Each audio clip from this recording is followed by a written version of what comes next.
Hello everyone, it's Peter here. Guys, this is the reply to the comment one guy from USA has asked about Denon.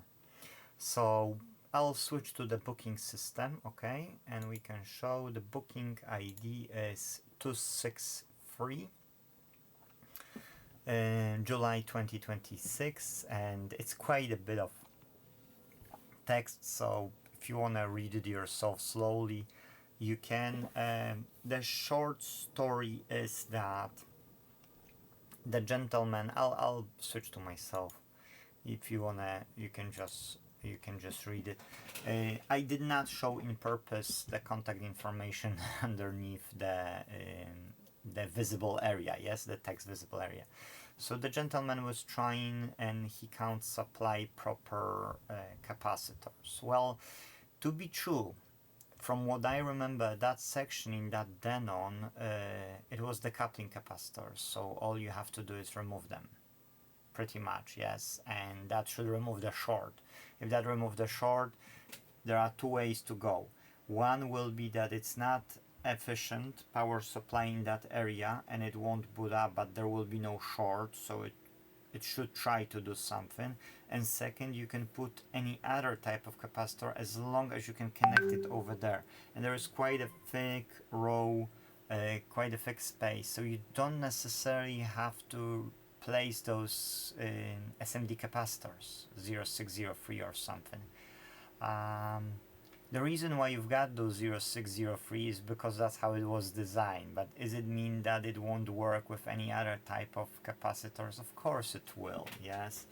And sometimes you can remove the capacitors and it will just work, yes. So I would say that you don't have to necessarily do everything by the book unless it's regulated.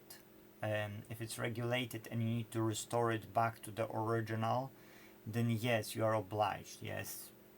But in domestic electronics, one, transformers produce, like take high current, yes, and it's dangerous, yes. So big bulky capacitors can have up to 380 volts in the UK, or over 380.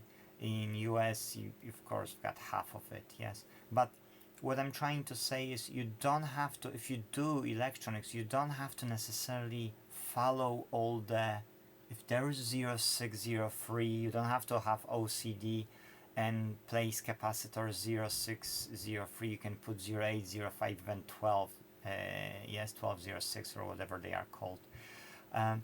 You can put even electrolytic capacitor, to be true, yes. So I wouldn't go that I need to send someone from UK because you cannot get them. I do believe that that's not the option because they've got Moser, M-O-U-S-E-R, yes, Moser, or DigiKey, yes, in America. So I do believe that the person just have to know what they need to order. Yes, that's all there is. And when it comes to the coupling capacitors, even if it's 10 microfarads, yes, we can put even 22 microfarads. That's still okay. That still will work, yes.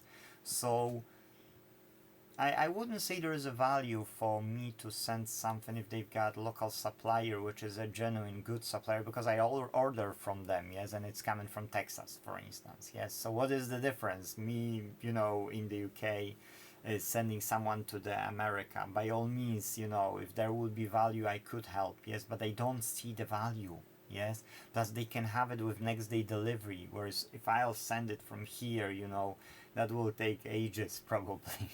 So yeah, I would say, if you have a need of replacement, maybe chat with those bots like LLMs, yes, like Gemini or ChatGPT and so on.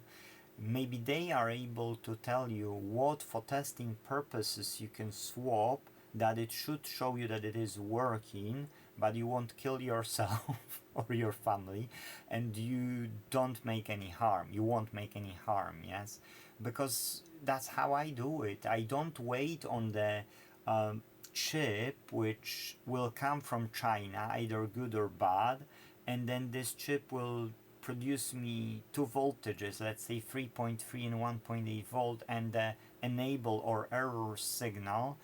As long as I understand the datasheet, I will go to the datasheet, I will read what this chip does, yes, and I will apply two buck regulators, buck converters, yes, which will give me 3.3 and 1.8 volt, and I will just need to understand if it's the maybe it's a CAN bus or maybe it's other communication, you know, that the processor need to have high state or low state, so I need to provide some voltage or short it to the ground, yes. And this way I can make this device working for the testing purposes, and then when I need to order the part, I know that everything else is working fine.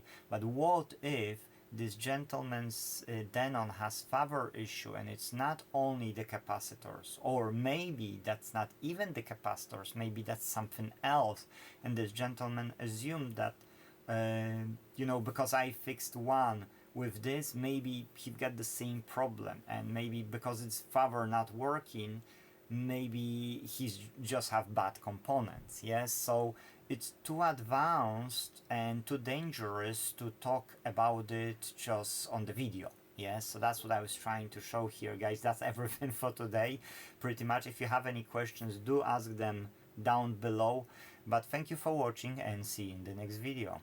Bye bye.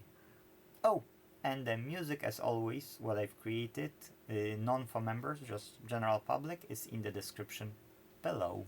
If you like music, enjoy.